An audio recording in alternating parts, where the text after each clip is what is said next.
Olá, boa tarde. A gente começa o cotidiano neste fim de semana de feriadão, fim de semana de Páscoa, né? Semana Santa. E olha, tem muita coisa legal que a gente preparou para esse fim de semana. Eu tenho certeza que você vai adorar. Claro que vamos falar de Páscoa, mas tem muitos outros assuntos interessantes. Acompanha o que vem por aí.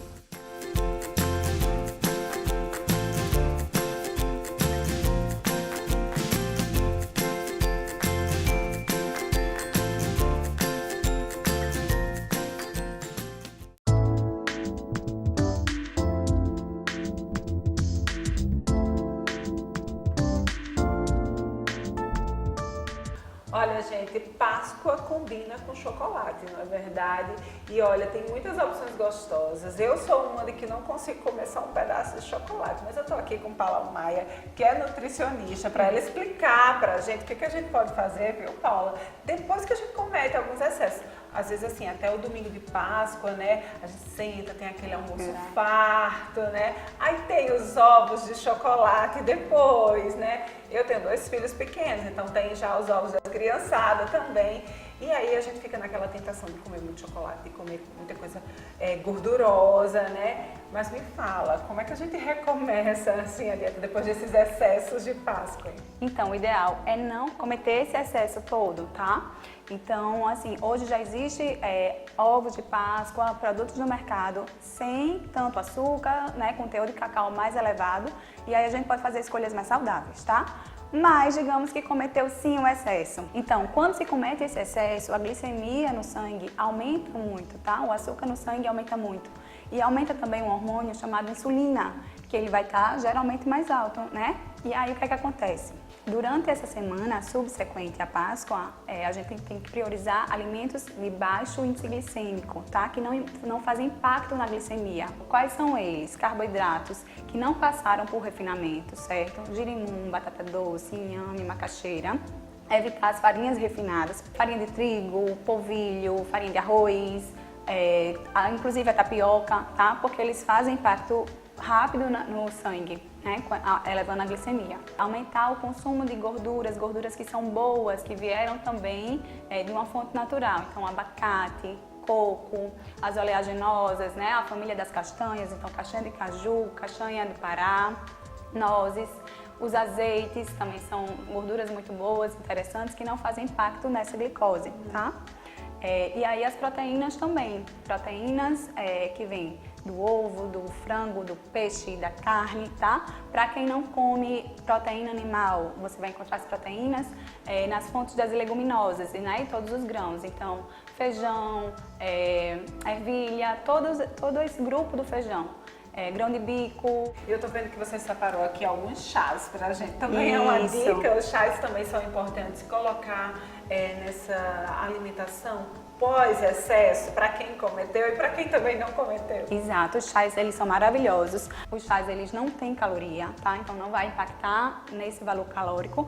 Porém, eles têm fitoquímicos que são muito importantes para a manutenção da saúde. Então, os fitoquímicos, eles auxiliam, por exemplo, na excreção de toxinas, eles auxiliam diminuindo radicais livres, são anti-inflamatórios, antioxidantes.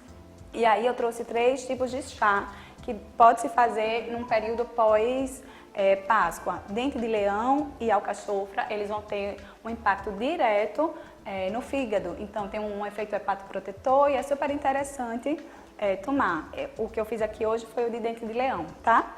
Certo. E o de moringa também é bem interessante porque ele tem um efeito também super antioxidante e anti-inflamatório. Como é um período que a gente aumenta muito essa carga de açúcar no sangue, aumenta a carga de radicais livres.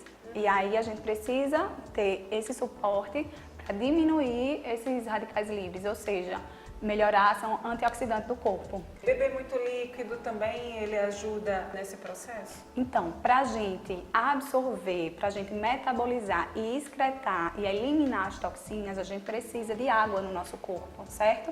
Então, é super importante a hidratação com água mesmo e a hidratação com chás.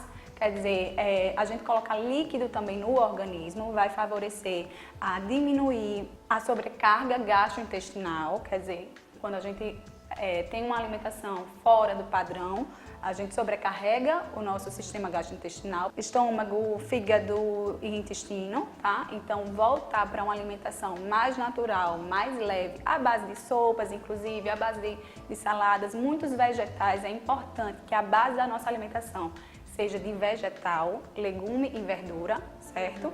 Uma proteína boa e gorduras boas também, carboidrato de baixa carga glicêmica.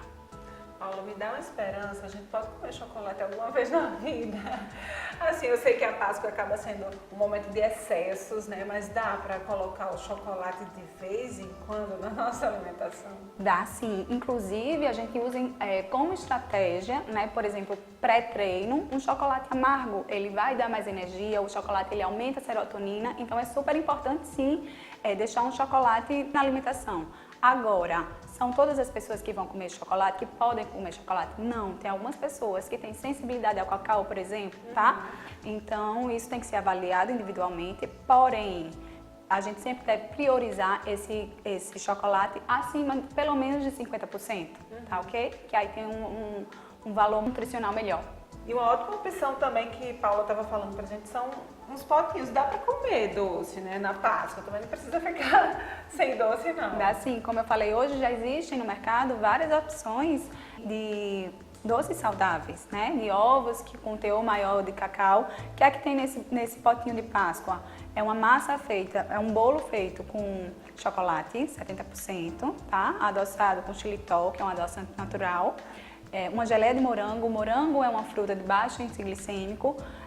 E aí tem uma pastinha de castanha com extrato de baunilha, que quer dizer, todo natural e não faz impacto na glicemia. Uma pessoa, inclusive diabética, poderia estar consumindo, tá? Entendi. E aí você falou do morango que tem esse baixo índice glicêmico e tem outras frutas que também podem ser acrescentadas aí? Tem sim. Então, o caju, que é uma fruta nossa, tem baixo índice glicêmico, o maracujá, que também é super da região, o abacate, o coco, que a gente também tem muito aqui no Rio Grande do Norte, as frutas vermelhas, o kiwi. Então, tem várias opções para diminuir essa carga glicêmica e calórica também pós-Páscoa. Olha, eu quero agradecer demais, viu, Paula? Muito obrigada pela entrevista, pelos esclarecimentos.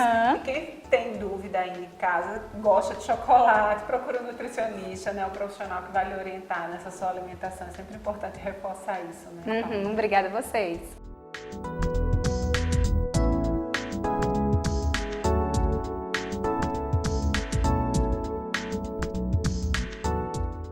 A gente vai agora para um rápido intervalo comercial. No próximo bloco a gente continua falando de Páscoa. Você vai conhecer produtos maravilhosos que tem tudo a ver com esse período do Produtos Lucena. Olha, a matéria está imperdível. E tem também uma matéria muito legal falando do desfraude, algumas dicas para os papais. Fica por aí que o próximo bloco está imperdível.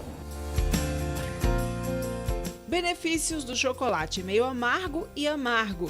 Esse tipo de chocolate pode fazer bem ao coração porque promove um fluxo adequado de sangue devido aos potentes antioxidantes do grupo dos flavonoides que possui.